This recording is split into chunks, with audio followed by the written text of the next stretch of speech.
no ikka oli see oma kodu ja vabadus, et ei pidanud pelgama kogu aeg, mida sa räägid, et võisid ennast tunda vabalt. Ja muidugi Eesti hümn. Sinimustvalge lipp, Eesti hümn ja Eesti loodus. Sünnimaa, kodumaa ja elupaik.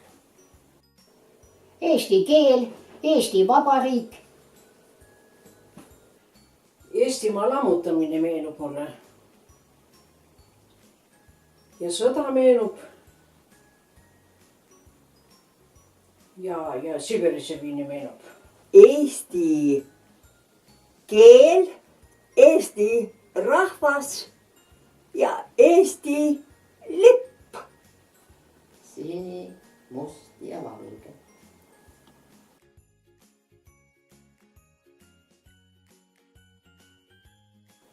Eesti-aegne limonaad. No ikka kompvek. Tädi tehtud tort, sünnipäevatort, ta oli väga ilus, ta oli värviline. Seal oli moosi peal, iga magusat moosi, väga palju kreemi. Jõuludeks küpsetati pärmiga saia. Ja lihavõttepühadeks ka küpsetati saia. Ja muidu, kui mindi poodi, siis poodis toodi niisugused väikesed kuklikesed kodu lastele. No majustusest on esimene asi kohe meeles, et vanaisal oli pood ja poest sai ikka kommi. Ja sinna kangesti tahtsin minna. Ja siis on meeles, kui ristiema käis külas ja tõi mulle väikse niisuguse metallämbrikene oli, sellega olid mingisugused karamellkommitsed sees. See oli nii suur kingitus ja hea meel oli. Jah, lapsepõlv on väga kaugel, sellest ma ei mäleta midagi, aga praegu küll on kõige parem Eesti rukkileib. Tädi tehtud tort, kaunistatud pohlamoosi ja vahukoorega.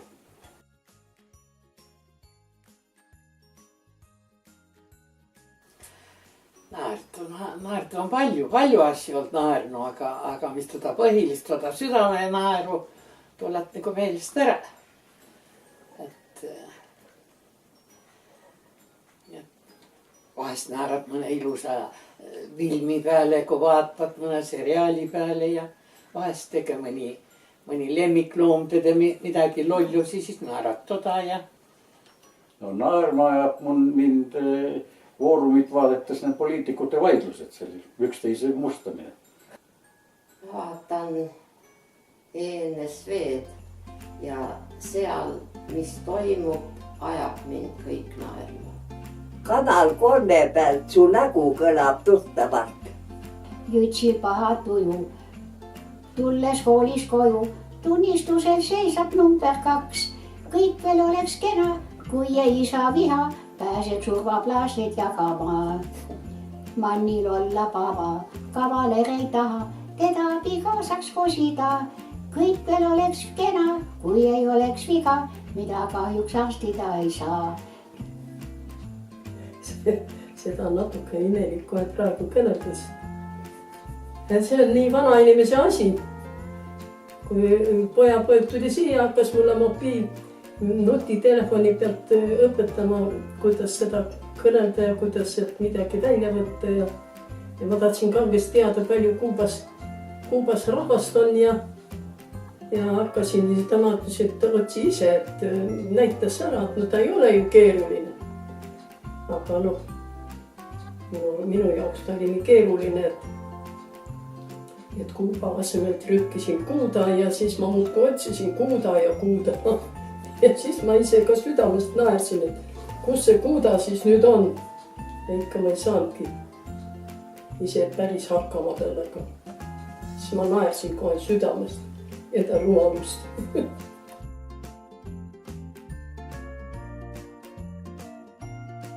Kohdingul käimisi ei ole olnud, aga lihtsalt töö käigus on kokku saadud, siis Martika sanatooriumist käisime leiba toomas sanatooriumi autoga ja Ja siis sanatooriumi ja Hargla kaupluse vahel oli meie see kohtingus käimise maa. Kohting oli niimoodi, et läksime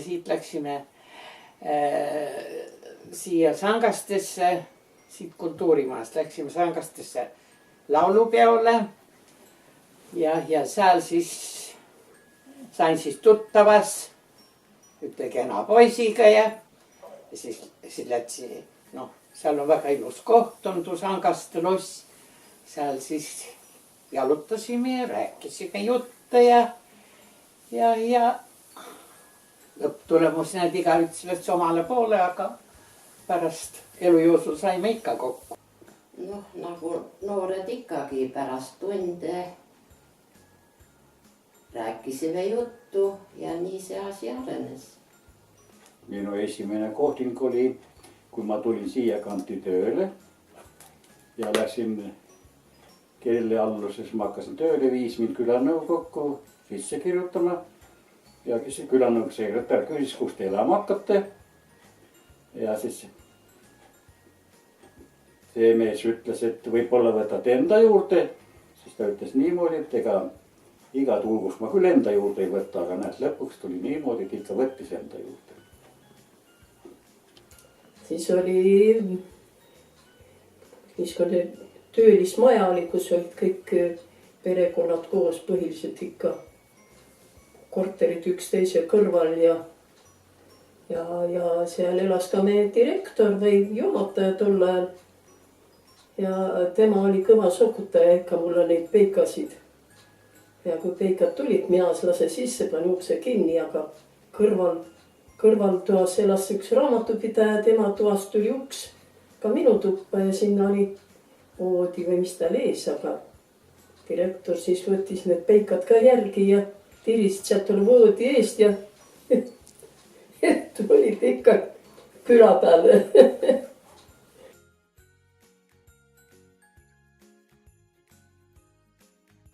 Ei, ma ei ole võib-olla seda kuulnudki, aga prillitoosist tihti räägitakse neid sõnu, aga minule ei meenu.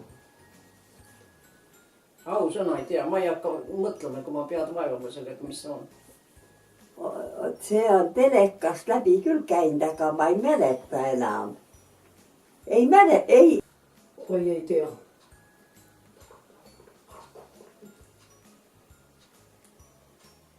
Ta ei olegi nii võõras sõna, aga me praegu küll ei tea.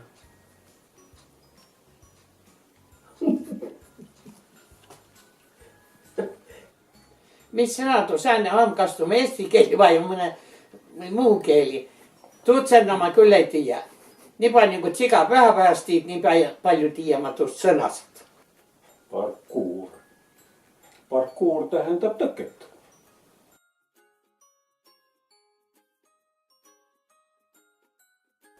Aha, koolipõlvest vasteltega sai koolis käidud, mis praegu sai inimesed muidugi ettegi ei oska kujutada.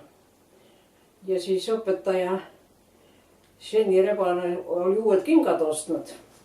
Ja kuna meil ühesuurused jalad olid enam-vähem, siis ta andis esimest korda sisse kanda mulle need kingad nii, et ma tulin Harglas siia oma koju ja läksid järgmine päev tagasi. No see oli ka suur sündmus. Koolipõlvest on neeles, kui kooli läksime esimene koolipäev. Ema tuli kaasa ja õde oli minust aasta vanem. Tema oli hästi särtsakas ja jutuvada jooksis ta. Mina olin niisugune tagasihoidlik.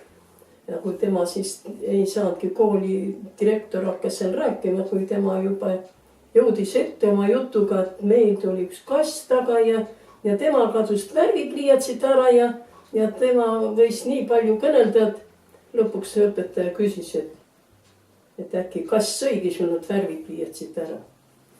Esimene hea mälestus mul koolipõlvest.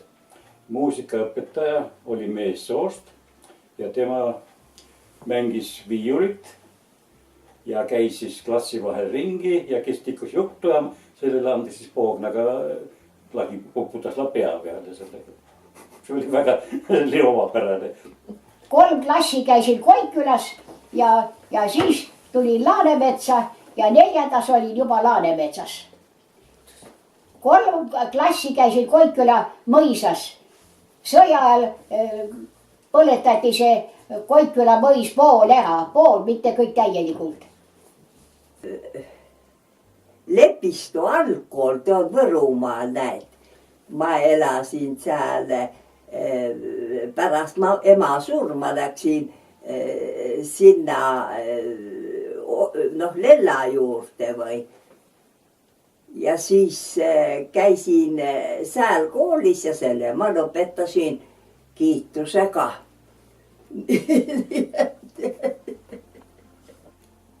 Esimesest klassist on meeles, kui ma emaga läksin koolimajja, istusime pinki.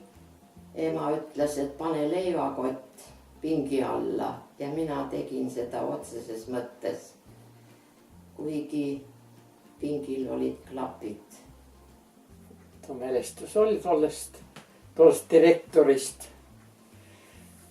Ta oli muidu tegelikult väga tore direktor oli.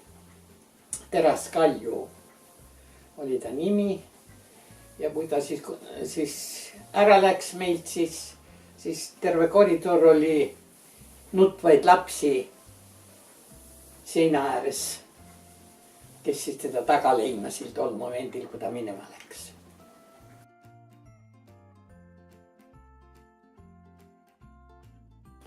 No esimene mälestus Eesti kroonist on, et natuke vähe vahetati, oleks võinud rublasid rohkem kroonideks vahetada. Vene rublad oli kahju käest ära visata. Mõtlesin, et kas see kroon nüüd jääb püsima. No ma nagu ei mäletagi seda, aga praegu takkajärgi ma ütlen, et see oli ikka vahva, et Eesti sai oma ilusa krooni. Seal olid me kaunid naised ja mehed peal, teadlased ja kunstnikud ja kirjanikud, luuletajad. Ei mingisuguseid emotsioone, ausalt. No mäletan nii palju, et siin kohalikus postkontoris vahetati 10 krooni ja see vahetaja oli meie Hargla kooli direktor. Ta oli ilus, seal oli väga palju kirjanike portreesid oli peal ja luuletajaid oli ja siis oli neid, muuseumi ka oli seal peal. No kõik esimene asi oli see, et kõik läks väga odavaks. Mina olin poes müüja, sellised asjad olid, mida ei saanudki hinnata ümber. Aga need olid ka ainult nii kaua, kui need asjad ükskord otsa said ja siis, kui uuesti tuli, oli kaupadel juba hoopis teised hinnad ja hulga kallimad.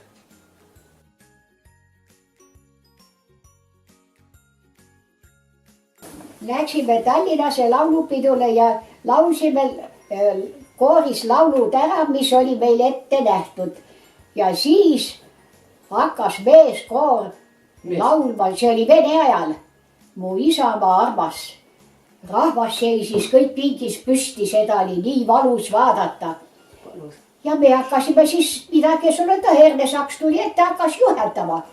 Ja laulsimegi, ega ma ei laula praegu. Mu isamaa armas, kus sündinud ma, sind armastan ma järjest ja kiidan lauluga. Ei hõbedat kulda, ei leidu me maal, vaid vilja kandvat mulda on leida igal pool. Oh õitse veel kaua mu isade maa, see maa, kus pajuva vust ja vaimu varaga. See maa, kus pajuva vust ja vaimu varaga. Su hooleks end annan ja truuks sulle jää, kuni ma ükskord suren ja ma hauda lähen. Kuni ma ükskord suren ja ma hauda lähen.